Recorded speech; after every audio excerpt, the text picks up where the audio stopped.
So next what we see is X509 digital certificate format. Okay, X509 is an ITU standard. ITU stands for International Telecommunication Union. Okay, which is setting up standards for this public keys, so for these digital certificates. Okay, now this X509, the certificate, a basic certificate is about 1 KB in length.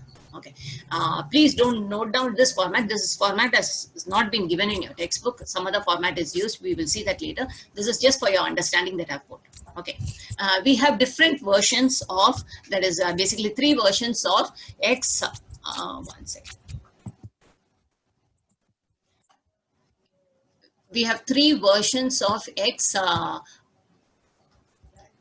509 certificate.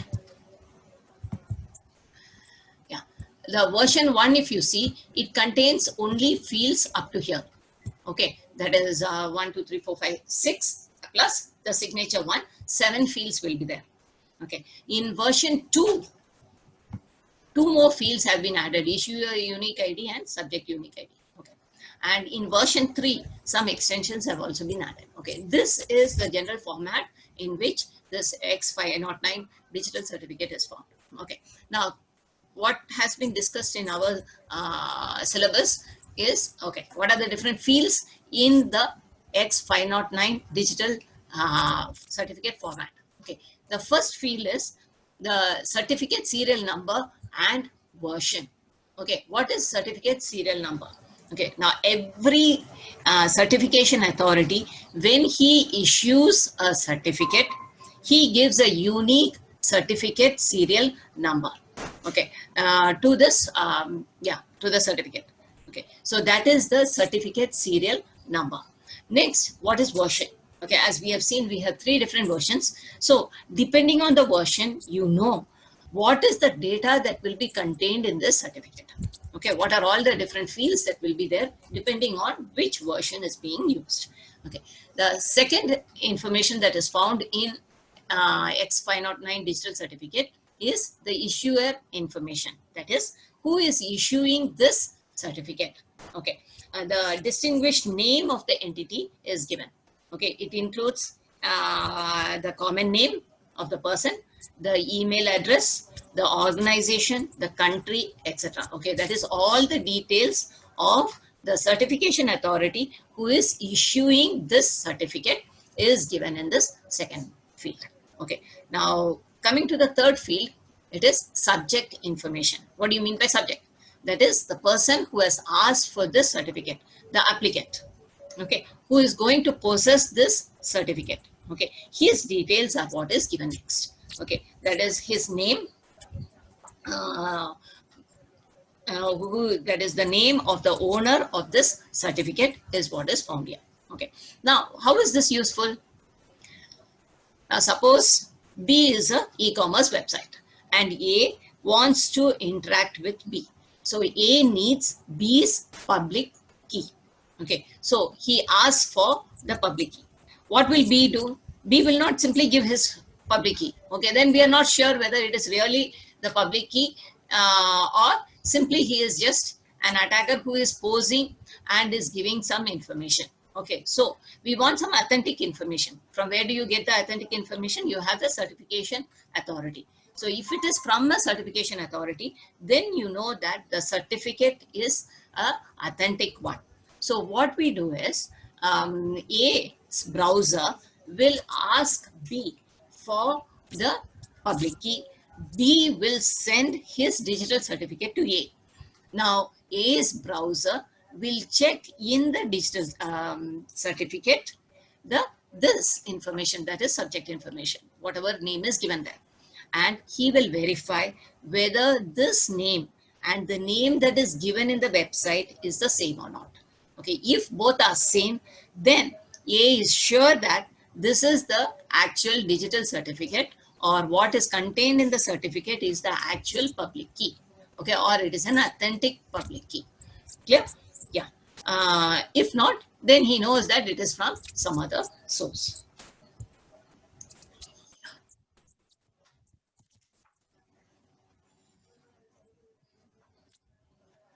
Yes. somebody has asked me to explain subject information again. I will do it.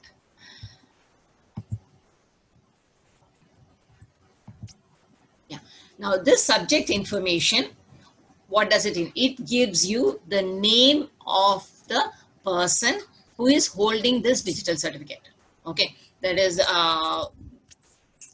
the public key to whose public key is being held or is being given in this digital certificate is what is given in this field, subject information. That is the common name of the person. Okay, now suppose, one second.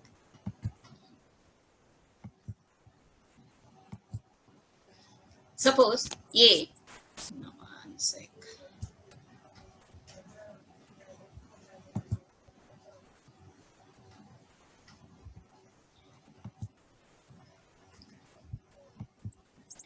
Suppose A is a customer and B is a website. Okay, now A wants to buy something from B's website.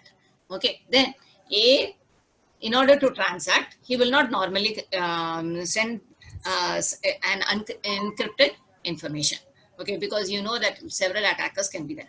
Okay, so to encrypt and send, A will need B's public key. Okay, so A will ask B for his public key. Okay, now B will send his digital certificate. Okay, now what does A do? A's browser will read the information from this digital certificate. Okay, he reads this subject information. Okay, and then he sees whether the name that he has got there is the same name as what is available in the website of B. Okay, in B's website. If both are the same, then he knows that this is the actual person. Okay, why is this required? You can have many people with the same name. Okay, so you should be sure that it is exactly you want to communicate with this person only. An attacker also maybe say this is your DMart. Okay, an attacker also might have created another website by the same name. Okay, you don't know whether it is the actual one or not. Okay, so you can verify from this certificate whether it is the same one or not. Okay, so that is what we mean by subject information. Next, we have the subject's public key that is included. Okay, what is subject's public key? Okay, that is the public key, whichever is to be bound, which is being sent in the digital certificate, is what is put in this field. That is subject's public key. Okay, now along with this public key, some other information is also put. What is the what is the algorithm that is being used for generating this public key? Okay, it could be RSA algorithm, DES algorithm, whatever it is. Okay, then the different parameters that are used for this algorithm. Okay, for example, if it is RSA algorithm, you need two prime numbers P and Q. Okay, what are the prime numbers that are being used? That is given. Okay, if it is Diffie-Hellman algorithm that is being used, then what is the base value? What is the modulus value? Okay, that is the prime number P that is being used. What is the base G that is being used? Okay, all this information is given in the public key. Okay, next, it gives you what is the specific use of the certificate of this public key, whether it can be used only for signature, or it can be used only for encryption, or whether the key can be used both for encryption and for signature. Okay, so all this information is included in this field, subject's public key. Is it clear so far? Have you understood what has been done?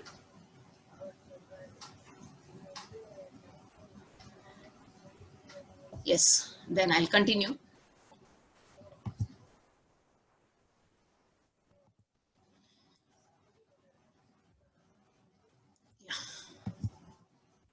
Next, what is included is the validity period. Okay, basically this consists of two dates. Okay, the start date and the end date. So when you receive the digital certificate, you will have 2 dates in the validity period. So the digital certificate becomes valid only from the start date, and it loses its validity after the end date. Okay, so valid from 2. Okay, both the dates are given. Okay, next field that you have is the certificate signature and associated signing algorithm information. Okay, there is the signature of the certification authority. Okay, he is sending all this. How do you certify it? Only with the signature. So this contains the digital certificate of the the person who is issuing. That is the certification authority. Okay. Now that alone is not sufficient. You need to know by which algorithm you can do. Okay. How do you verify this signature? That is verified using the public key, and you have to apply an algorithm. Okay, so you need to know what is the associated signing algorithm. So that information is also given. Okay, so once you receive the certificate, you apply CA's public key. Every CA, the associated certification authorities public key is known to everyone. Okay, once you get a certificate, you know your CA's public key. Okay, so using that, you check whether the sign that is given in this digital certificate is an authentic one. Okay, once you are sure, then you can make use of all the above information that is given. Okay, so these are the 6 main fields that will be there in X509 digital certificate. Okay, the certificate serial number and version, the issuer information, the subject information, subject's public key, the validity period, the certificate signature, and associated signing algorithm information. Okay.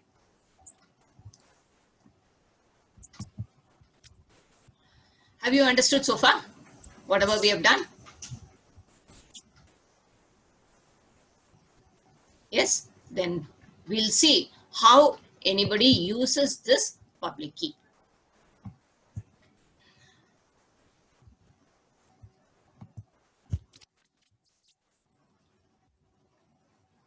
Yeah. Okay. This is how a digital certificate looks like. Maybe this is not clear. Yeah. One second.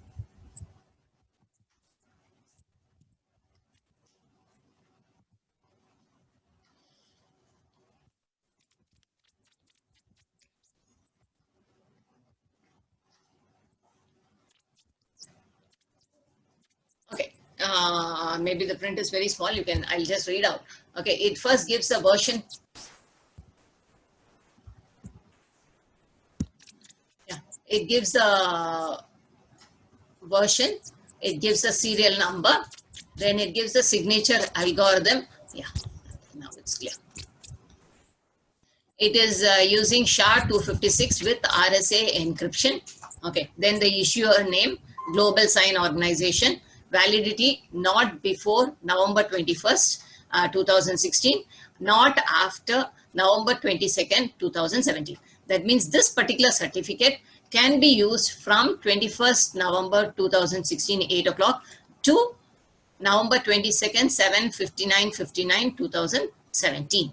Okay, so that is the time, and GMT that is also mentioned. Okay, now the subject to whom it is given to, Wikimedia Foundation. The public key information is given. Okay, what is the public key algorithm? EC public key is the thing. Public key is 256 bits wide, and the entire public key information is what is given here. Okay, then what are the extensions? All this is what. So your digital certificate looks something like this. Next, how do you use this public key? When okay,